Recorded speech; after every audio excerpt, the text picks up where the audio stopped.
प्रधानमंत्री नरेंद्र मोदी ने मंगलवार को अंडमान और निकोबार द्वीप समूह के पोर्ट ब्लेयर में वीर सावरकर अंतर्राष्ट्रीय हवाई अड्डे के नए एकीकृत टर्मिनल भवन का वस्तुतः उद्घाटन किया। लगभग 710 करोड़ रुपये की निर्माण लागत के साथ नया टर्मिनल भवन सालाना लगभग 50 लाख यात्रियों को संभालने में सक्षम है। इस मौके पर केंद्रीय मंत्री ज्योतिरादित्य सिंधिया भी मौजूद रहे। जाने उन्होंने क्या कहा। परम आदरणीय देश के यशस्वी प्रधानमंत्री महोदय नरेंद्र मोदी जी, मंच पर आसीन लेफ्टिनेंट गवर्नर साहब, एडमिरल डीके जोशी साहब, मेरे सहभागी आदरणीय जनरल वीके सिंह साहब, क्षेत्र के सांसद कुलदीप राय शर्मा जी, सचिव राजीव बंसल जी, डीजीसीए के अध्यक्ष विक्रम देवदत्त जी, भारत विमान प्राधिकरण के अध्यक्ष संजीव कुमार जी, मुख्य सचिव केशव चंद्र जी, मंच पर उपस्थित महानुभाव और आज इस विमानतल पर उपस्थित अंडमान और निकोबार क्षेत्र से सभी आए हुए सभी हमारे महानुभाव, आज एक ऐतिहासिक दिन हमारे लिए इस अंडमान और निकोबार में है, जब देश के हमारे प्रधान सेवक, देश के प्रधान रक्षक, देश के प्रधानमंत्री परम आदरणीय नरेंद्र मोदी जी आज वर्चुअल रूप से इस भव्य कार्यक्रम में हम सब के साथ आज जुड़े हुए हैं।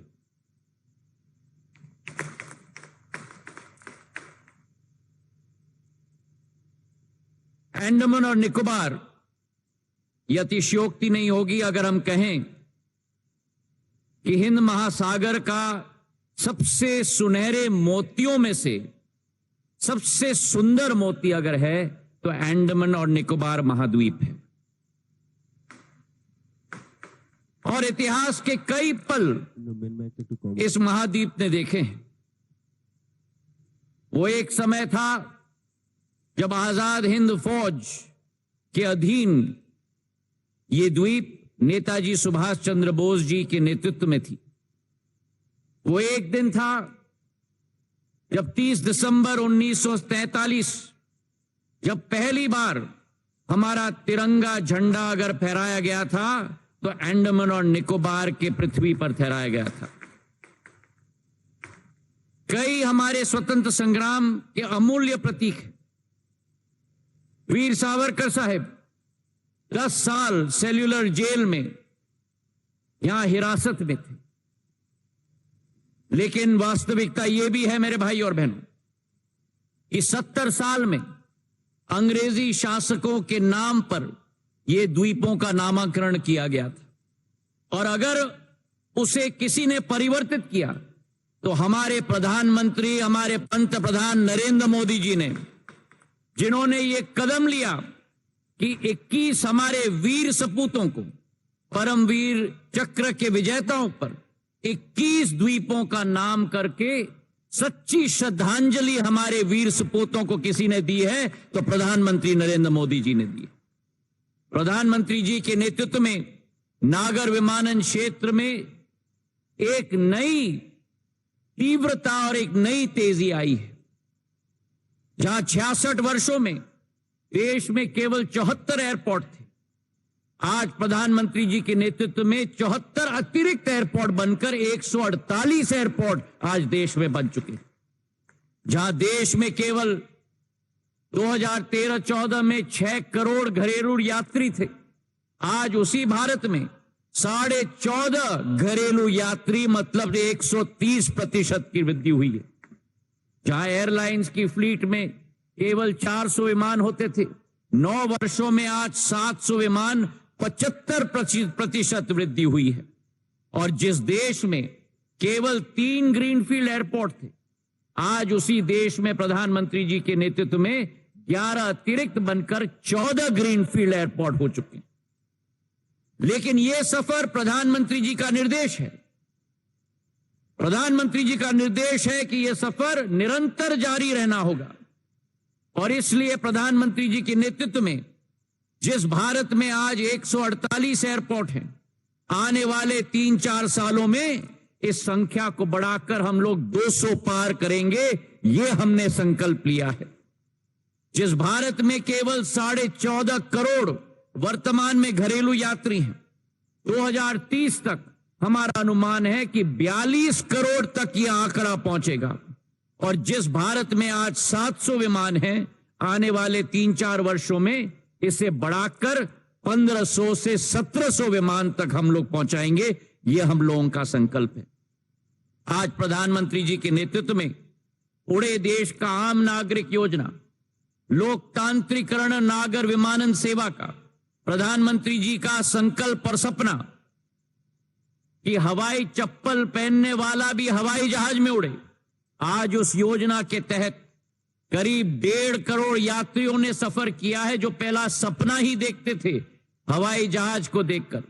आज उसी के तहत 2,35,35,000 फ्लाइट्स चली हैं और आज उसी के तहत 3 नए एयरलाइंस का जन्म भी हमारे देश में हुआ है। आज अंडमान और निकोबार में 572 द्वीपों का यह समूह, जो बंगाल की खाड़ी और अंडमान के जंक्शन पर स्थित भारत का सबसे महत्वपूर्ण अंग है, वीर सावरकर अंतर्राष्ट्रीय विमानतल का उद्घाटन आज प्रधानमंत्री जी के करकमलों से किया जा रहा है। पूर्व में यह विमानतल केवल 7,500 वर्ग स्क्वायर मीटर का होता था। आज इसे बढ़ाकर 5 गुना 40,000 वर्ग स्क्वायर मीटर का विमानतल का उद्घाटन प्रधानमंत्री जी से किया जा रहा है। जहां 300 यात्रियों की क्षमता होती थी, आज 1200 यात्री प्रति घंटा की क्षमता के आधार पर यह महत्वपूर्ण विमानतल का उद्घाटन हो रहा है। और उसी के तहत जो प्रधानमंत्री जी की सोच और विचारधारा सदैव रही है, vocal for local, Andaman and Nicobar की अतुल्य बायोडाइवर्सिटी को भी स्थान इस विमानतल में दिया गया है। ऑयस्टर के आकार में यह विमानतल बनाया गया है और इस तरीके से डिजाइन किया गया है कि दिन के समय में लाइटिंग की जरूरत नहीं होगी, सूर्य के प्रकाश की रोशनी के आधार पे ही यह विमानतल प्रकाशित होगा। हमारे क्षेत्र में सस्टेनेबिलिटी के आधार पे भी इस विमानतल में double insulated proofing system, LED lighting, rain water catchment, solar water plant और इसी के साथ साथ हमारा अनुमान है कि हमारे इस विमानतल के आधार पर हमारे पर्यटन के क्षेत्र में, हमारे अधोसंरचना में, हमारी आर्थिक गति में नई एक वृद्धि आएगी। प्रधानमंत्री जी की सदैव यह संकल्प रही है कि अंडमान और निकोबार में अधोसंरचना बढ़नी चाहिए। केवल यह विमानतल नहीं, लेकिन इसके अतिरिक्त 3 अतिरिक्त विमानतल शिवपुर में, कार निकोबार में, कैंपल बे में भारत सरकार के द्वारा स्थापित होने जा रहा है। और उसी के साथ 4 वाटर ड्रोम शहीद द्वीप में, शहीद द्वीप के साथ साथ हमारे स्वराज द्वीप में, आइलैंड में और पोर्ट ब्लेयर में 108 से 150 करोड़ कुल मिलाकर ये निवेश हमारे क्षेत्र में किया जा रहा है। प्रधानमंत्री जी के नेतृत्व में जो सोच और विचारधारा है भारतीय जनता पार्टी की, सेवा की, सुशासन की और गरीब कल्याण की, उसके प्रति हम सब समर्पित हैं। और जो 9 वर्षों में काम हुआ है, ये आने वाले कई सदियों को इसका लाभ मिलेगा, इसका हमें पूरा विश्वास है। जो 70 साल में नहीं हो पाया है, प्रधानमंत्री जी ने वो परिवर्तन अधोसंरचना में, आधुनिकता में 9 साल में करके दिखाया है अंडमान और निकोबार आइलैंड में। और हमें पूरा विश्वास है कि आने वाले समय में ये द्वीप समूह का गेटवे जो पोर्ट ब्लेयर है, रोजगार के लिए, शिक्षा के लिए और निवेश का गेटवे बनेगा।